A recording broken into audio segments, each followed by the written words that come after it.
नमस्कार दोस्तों, स्वागत है आपका हमारे चैनल शिवम टेक्निकल पर। आज की वीडियो के अंदर हम आपको बताने वाले हैं उत्तर प्रदेश वृद्धावस्था पेंशन योजना के बारे में। जी हाँ दोस्तों, सबसे पहले ये देख लीजिए, हम उत्तर प्रदेश सरकार की वेबसाइट पर आ गए हैं। इस वेबसाइट पर आने के लिए आपको कुछ नहीं करना है। सबसे पहले सीधे तौर पर यहाँ पर लिख देना है यूपी पेंशन स्कीम। जब आप यहाँ पर ये लिख देंगे यूपी पेंशन स्कीम, तो यहाँ पर वेबसाइट आ जाती है SSPY/UP.gov.in। तो इस वेबसाइट पर आपको आ जाना है। ये देख लीजिए यहाँ पर नमस्कार, ये एकीकृत पेंशन वेबसाइट पोर्टल खुल चुकी है। ठीक है, तो यहाँ पर ये बोल रही है लेडीज, तो हम इसे जो है यहाँ पर बोलने नहीं देते, इसलिए हमने बंद कर दी। तो ये SSPY ऐसे करके यहाँ पर इनकी वेबसाइट आ जाती है। जब आप इस वेबसाइट पर आ जाते हैं तो देख लीजिए क्या करना क्या है आपको। सबसे पहले जब यहाँ पर आप आएंगे तो यहाँ पर वृद्धावस्था पेंशन लिखी हुई है, इस पर आपको क्लिक कर लेना है। नमस्कार, जब आप इस एकीकृत पर पेंशन क्लिक कर पोर्टल लेंगे, समाज कल्याण विभाग उत्तर प्रदेश की वेबसाइट पर आपका जब आप इस पर क्लिक कर लेंगे तो यहाँ पर आपको यह वृद्धावस्था पेंशन दिखाई देती है। इस पर आपको क्लिक कर लेना है। इस पर क्लिक करने के बाद यहाँ पर देख लीजिए मैं आपको सबसे पहले योजना के विषय में क्लिक कर लेना है।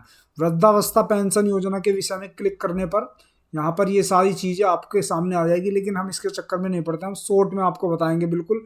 सबसे पहले ऑनलाइन आवेदन करें, लॉगिन, और यहाँ पर ये लॉगिन में तो हमारा कुछ करना नहीं है। ऑनलाइन आवेदन करें में पहले पात्रता मैं आपको बता देता हूँ कि किन लोगों के ये पेंशन मिलने वाली है।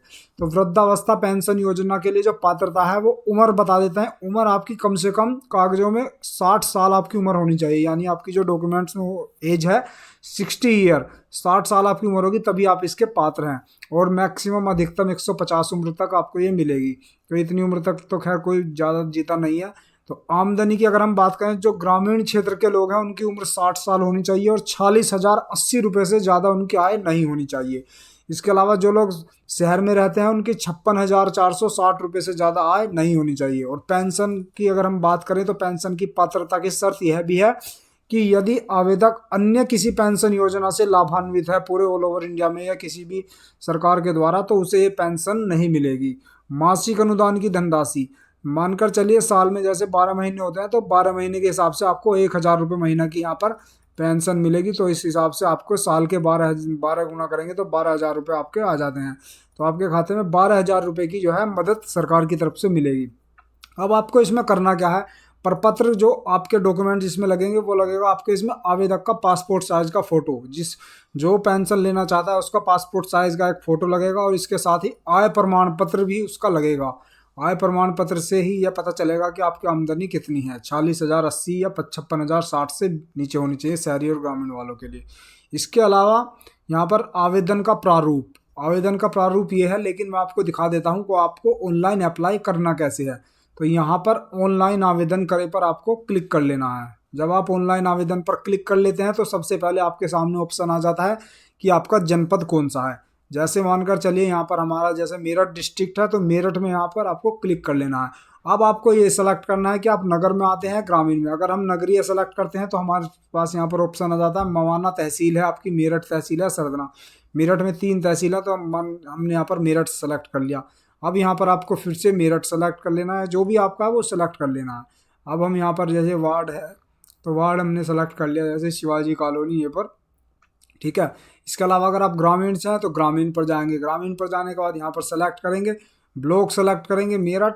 यहाँ पर ग्राम पंचायत जो भी आपकी, ये मैं आपको ऐसे ही दिखा रहा हूँ उदाहरण के रूप में। यहाँ पर फिर आपको ये सेलेक्ट कर लेना है। जब आप सेलेक्ट कर लेंगे तो यहाँ पर आवेदक का नाम जो आधार कार्ड में अंकित हो वही यहाँ पर डाल देना है, आवेदक का नाम। जैसे मानकर चलिए आपका नाम है आशु शर्मा, तो यहाँ पर आशु शर्मा लिख देना है। ठीक है, अब जब आप ये लिख देंगे मेल है फीमेल है तो यहाँ पर मेल कर देंगे। जन्म तिथि डाल देंगे। जन्म तिथि यहाँ पर जो भी है 60 साल से ज़्यादा होनी चाहिए, जैसा कि मैंने आपको पहले बता दिया।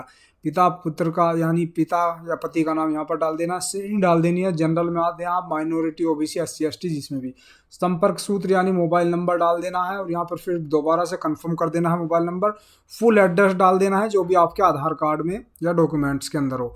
बैंक अकाउंट आपका जरूर होना चाहिए, क्योंकि पेंशन उसी में आएगी। बैंक अकाउंट जिस भी अकाउंट में, जैसे एक्सिस बैंक में है, बैंक ऑफ बड़ौदा में है या स्टेट बैंक में है, तो यहाँ पर डाल देना है। बैंक शाखा का नाम डाल देना है, जैसे मान लिया आपका गंगानगर है, जो भी है।